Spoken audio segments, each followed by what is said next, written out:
Girl! Yes.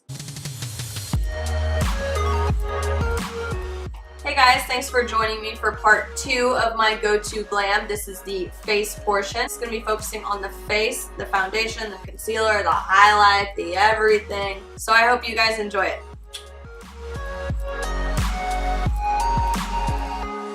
Alright, so we have our eyes done, we have our eyeliner and our lashes on. Eyebrows are done as well. My face just has moisturizer on it. So we're gonna go in and do the rest of all of this. Okay, so first we're gonna prime our faces so our foundation stays on for a really long time. You don't want it to move and you want it to have really even coverage instead of being patchy and dry up here. We're gonna go in with Makeup Forever Step 1. This is a base corrector for redness. I have a lot of redness down towards the bottom of my face, and so this is just to help me even it out. Take a little bit of that.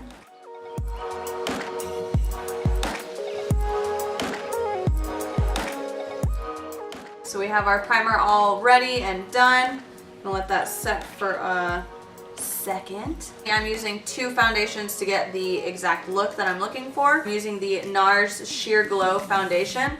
It's not super full coverage. It's not gonna make you look cakey at all. It is, like it says, sheer. We're going to also use the Loreal Infallible Pro Glow. This is a great drugstore foundation. It is very dewy, so if you have oily skin, I would not recommend it. I use just a stipple brush and I mix those together. It does seem like a lot, but if I'm going out, I'm trying to cover up all of the craziness. We're gonna take a damp beauty blender and just pounce that all over the skin. You don't have to pay attention to your under eye a lot because you're going to go in with concealer, so it's not necessary that you waste a lot of foundation on that part. You just want a nice even coverage for it.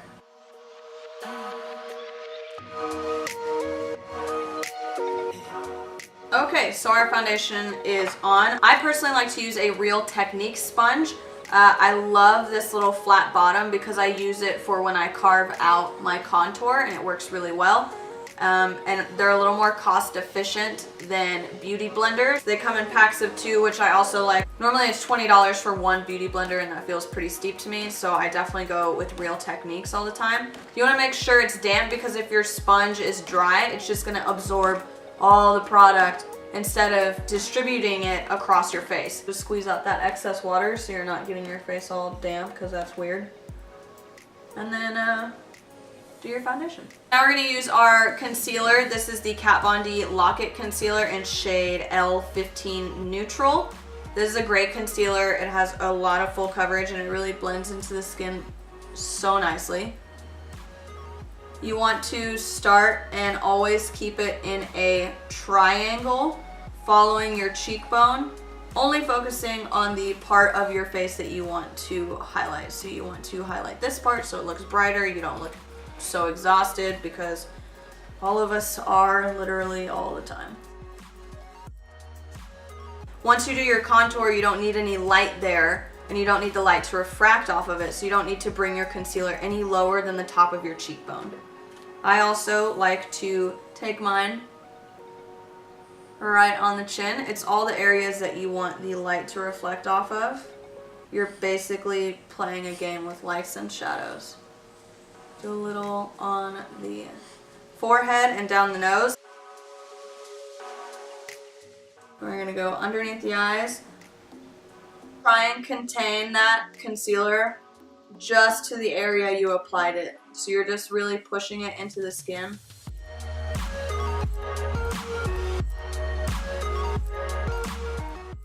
A lot of times when I'm doing my concealer, because I do it after I do my foundation, I'll get a little on my eyeliner.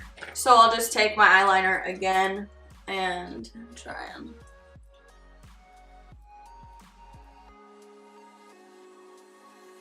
to re-darken that a little bit. So now that we have our concealer, we want to set it so we don't get any creasing and so it doesn't move at all. So we're going to go back in with the brush you saw in my last video, the dual end shade and light brush, and the shade and light palette again, and the same only translucent color that I use.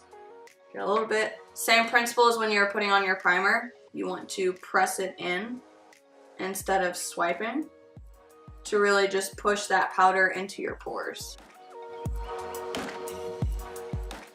Now we've set our under eyes, we're going to go into our contour slash bronzer. Some people use a separate bronzer and a separate contour. I personally I bronze and I contour with the same product.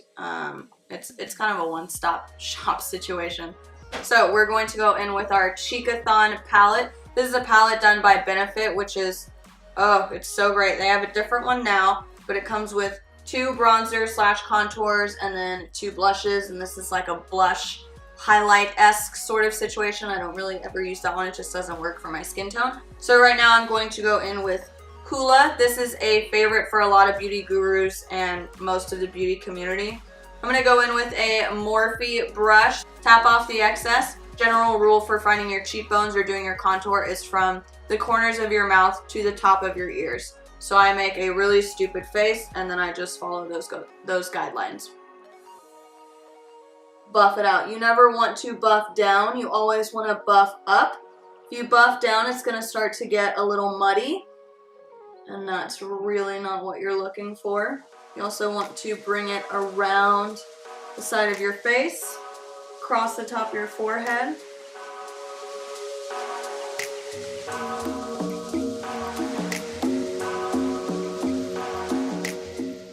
I also like to bronze underneath my jawline because if you know me in person, I don't really have one, so I let the makeup help me kind of define that.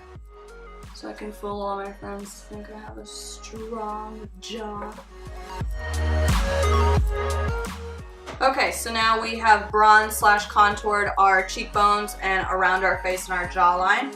Now, while I'm letting that sit into my face, I like to bake in a way. It's not necessarily baking in the term that you might have seen forever ago where you do under your eyes and you have so much powder all over your face and you look like a crazy person. Granted, you're still going to look like a crazy person, but not to an extreme extent. You're not going to look like Kim Kardashian when she bakes because she is not playing around. Now we're going to hit it with some Mercier translucent powder. This is the travel size.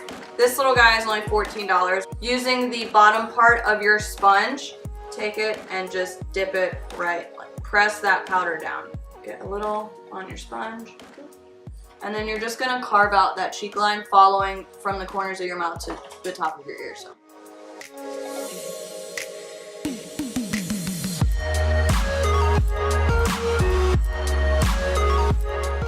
What I'm doing is I'm just setting underneath our contour so it's not going anywhere, and also helps to lighten right underneath it, which helps to further draw out that shadow that you created and give it a nice little illusion that you have very model-esque cheekbones. So while I let that powder set, I go in and I do my blush and my highlight just to let this sit on my face for a couple seconds. For blush, I'm going to go back into the Cheekathon palette. I'm going to be using actually a mix of Dandelion and Coralista. Just hit them both. This is just a regular blush brush, nothing special about it.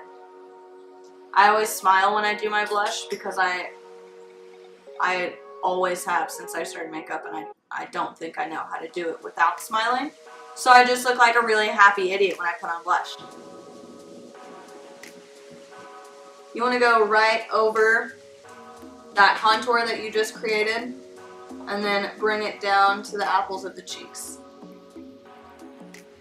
Don't want to take your blush too high though, because then it'll be difficult to really have that highlight pop out. Just focus it right on top of that contour. Now I'm going to do my highlight using a Morphe M510. This is just a fluffy highlight brush. The same highlight you saw in my last video, the Dose of Colors DESIXKATY collection. This is the highlighter in Fuego. Nice and pretty color. Just going to swirl our brush into that a couple times, tap off, and then right on the top of the cheekbone, just highlight right there. I use little baby circles just to really pack it on. Where the light naturally hits, it's going to be this V right here. So this is where you're going to highlight, along the top of the cheekbone and right above your natural brow bone. Other side as well. Highlight is essentially just drawing attention to any place that you want light to hit. Make it look all shiny, like you just popped out of the water like a little mermaid goddess. Now we have our highlight done. It's slathered all over our face. Now we're going to brush off that translucent powder using the same brush. And just brush it away. And you'll see this is a little harsh line. Just take it and buff it out just a tiny bit. So then it looks really nice and blended. If you need to, you can always go back in with your bronzer brush and just readjust that bottom line. Boop. So now we want to do our lip color. Anytime you're doing your makeup before you put on your lipstick or your lip color, you want to apply chapstick 15 minutes before. So for lipstick, I typically gravitate towards liquid lipstick so I can have a lot of pigment on my lips, but it's not going to slide off or get onto everything. Today I'm going to be using Limecrime in the shade Cindy. It's a great color. It's definitely like a 90s sort of brown, but it really ties this whole look together with all the bronziness that we have going.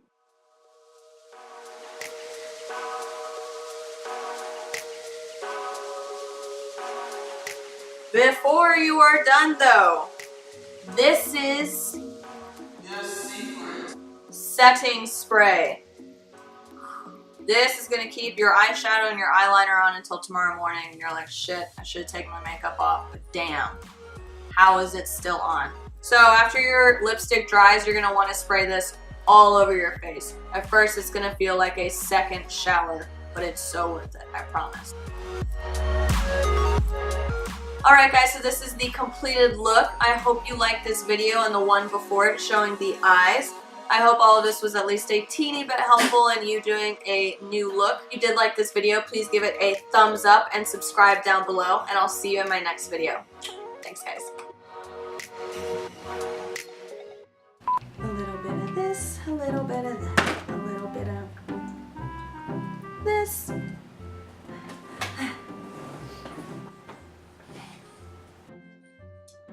There's a hair in my eye. Ugh.